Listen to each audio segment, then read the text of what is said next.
So what if I told you that your constant struggle with procrastination, that feeling of being distracted all the time, what if that's not actually your fault? Seriously, what if you're not lazy? We're going to get into the real reason your brain craves distraction and, more importantly, how to finally fix it. Okay, picture this. It's, 1:47 a.m.? The house is dead quiet, but your mind is just racing. You can feel the clock on the wall just ticking, almost laughing at you. Yeah, you know the feeling. And that big deadline? It's not just a date on a calendar anymore, is it? Nope, it's this giant looming cloud hanging over you, and the stress is just getting heavier with every minute that passes. And yet, here you are, watching this, an explainer about how to stop procrastinating while you're procrastinating. It's this crazy, frustrating cycle, right? So what is going on? Why does this keep happening? Is the answer really as simple as you're just lazy, or is there something else at play here? Something deeper, something happening inside your brain that you don't even realize. Let's dig in. All right, first things first, we have got to tear down this huge lie that you've probably been telling yourself for years.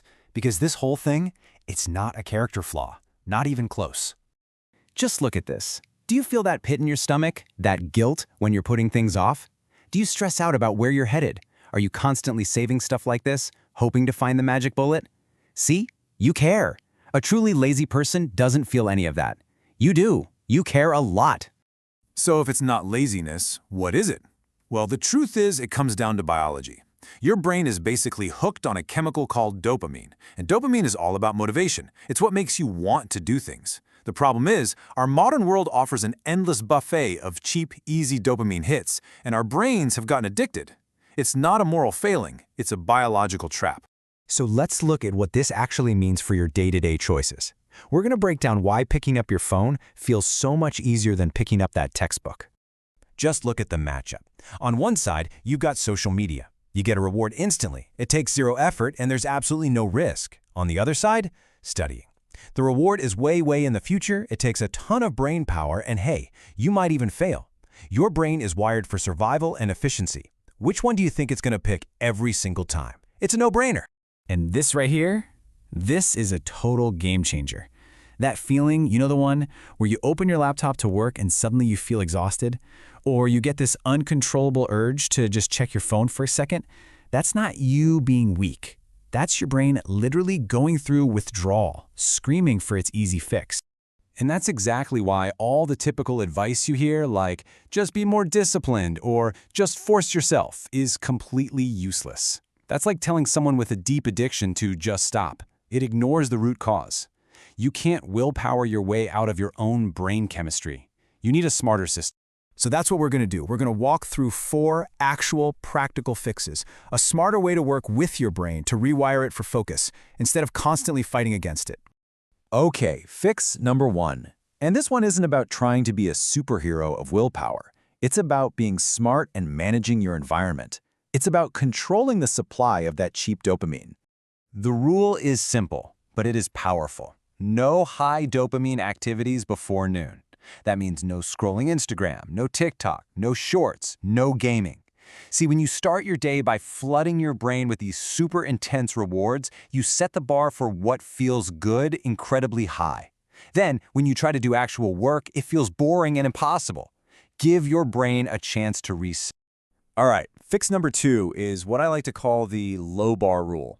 This is all about getting over that first massive wall, the act of just starting.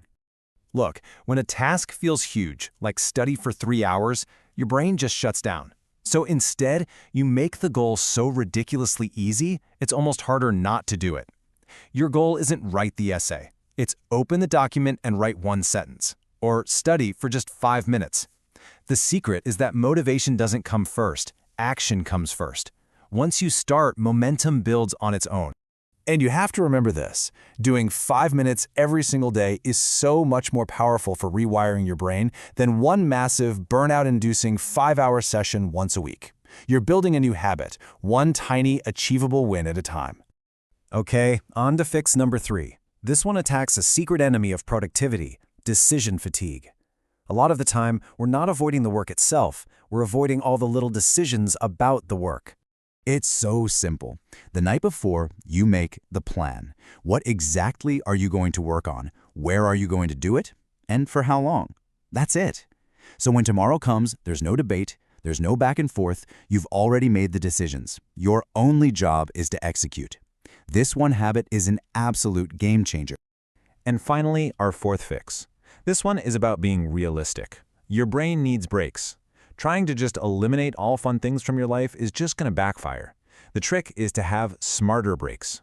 So instead of reaching for that super high-intensity dopamine hit from TikTok or a video game, you swap it for something that's still enjoyable but less jarring to your system. Go for a walk with some music, read a chapter of a book, listen to a podcast. You're giving your brain the rest it craves without completely derailing your focus for the rest of the day. So let's pull all of this together, right? The goal here isn't to declare war on your brain. It's to finally understand how it works and start collaborating with it. It's a partnership. And when you do that, you create this amazing positive spiral. First, you get your dopamine under control. Once that happens, your natural ability to focus just comes back. And when you can focus, you start making progress. And nothing, I mean nothing, builds real confidence like seeing yourself make real progress. You start to feel capable again. So I want to leave you with this. This isn't about becoming some totally new person or overhauling your entire life. It's much simpler than that. You just need a better system, a system for managing your energy and your focus. You are not broken, and you are definitely not lazy. You just haven't had the right tools for the job until now.